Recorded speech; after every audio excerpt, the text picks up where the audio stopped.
Hey guys, today we'll be presenting our final project, focustracker. So focustracker is designed to track the attentiveness of the film subject through a smartphone camera. It can be used, for example, to track the attentiveness of drivers as they drive, or for students and office workers to track their attention through time. Our project consists of two major components. The first component is pulse detection. So as you can see on the center of the iPad screen, we displayed the heart rate we measured, and at the bottom we plotted the current heart rates. Now we can play the video of a live demo.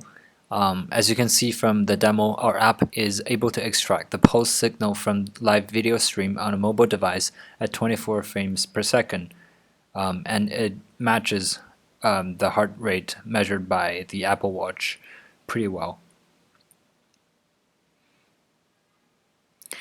So how we did it. Our algorithm contains 4 stages. First, we extract the facial region, then we process the image to get RGB signals, then we apply independent component analysis to extract 3 source signals, and in the end, we apply FFT to find at which frequency the signal reaches its peak. So in order to run this algorithm on mobile, we made incredible improvements both accuracy-wise and performance-wise over past researches at each stage. So for face recognition, instead of using OpenCV, we used Google Mobile Vision for more accurate face detection. So for processing RGB data, we used incremental methods. Instead of calculating the sum of 1024 past data points, we keep track of the current sum and only do one addition operation per frame. For ICA, we will introduce later our implementation, which is extremely fast.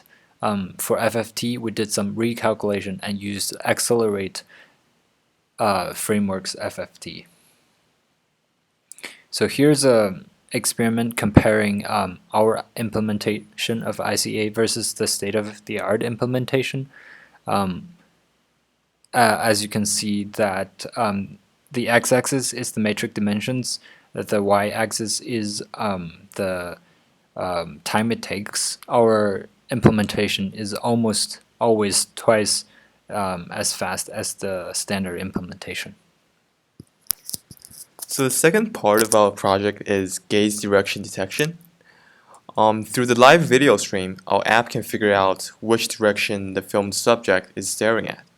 This can be useful, for example, to alert drivers when their attention drifts away. So here you can see a screenshot of our app running. On the left, it shows the person staring towards the left, and on the right, you can see the person staring directly at the camera. So all of this is powered by a convolution neural network, and we will get to the details in the next slide. Note that even with the very heavy calculations, we fully optimized the pipeline so that it runs in real time at 30 frames per second. Here are the details of our convolution neural network. We first segment the eye region from the input video at each frame using facial recognition. We run a series of convolutional and max pooling layers on the input image. At the end, you can see a fully connected layer with 256 neurons, and the output layer is a softmax layer with 7 output neurons, corresponding to the 7 common gaze directions.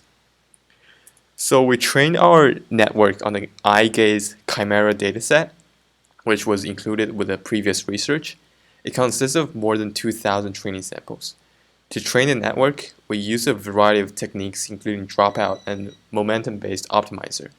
These optimizations improve the accuracy from 85%, which was the original research paper, to 92% for both training and validation accuracies.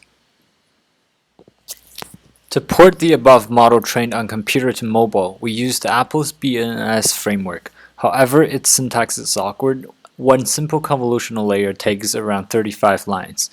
So we decided to build a wrapper called a BNNS Net Builder, which not only simplifies the syntax by allowing users to daisy chain their layers, but also helps check parameter dimensions and sizes.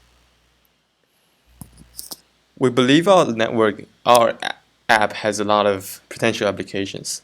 For one, We can use it to alert drivers when the app detects the driver is losing focus or becoming sleepy, which is reflected by a dropping heart rate or drifting eyes. Our project can also be applied in medical areas.